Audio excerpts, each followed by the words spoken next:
All right, so we've been building up to this moment for the entire module now, but finally we're ready to talk about Firebase. Consider our messaging app.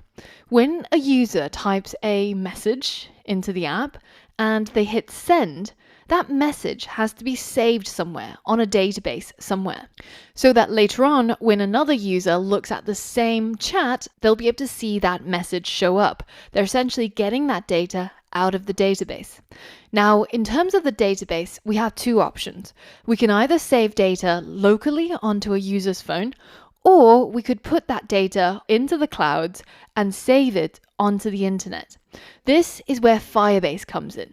Firebase is going to make it super easy for us to be able to save our message data and our user details in the clouds by using their pre-built methods and classes. Now, that's only one of the things that you can do with Firebase. There's actually a whole bunch of things that you can do, including hosting your website or using ML kits or A/B split testing, but also we're going to be using it to authenticate our users so that users can sign up to our service with their email and password, and they'll be able to log back in at a later date using that.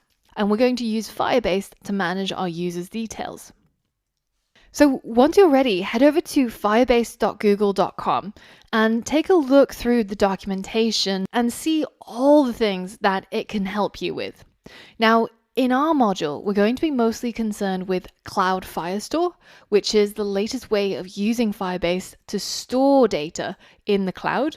We're also going to be using the authentication package so that we can log in and register our users.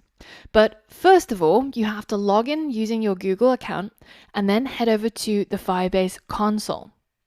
And here you're going to add a new project to your Firebase console.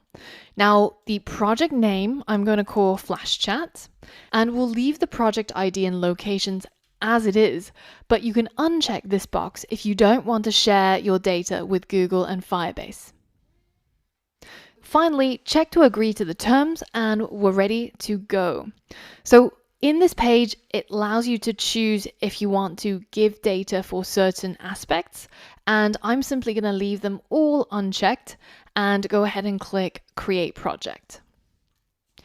Now, this usually takes about 5 to 10 seconds, and once it's done, we can click on the Continue button. And now we're ready to start adding Firebase to our app.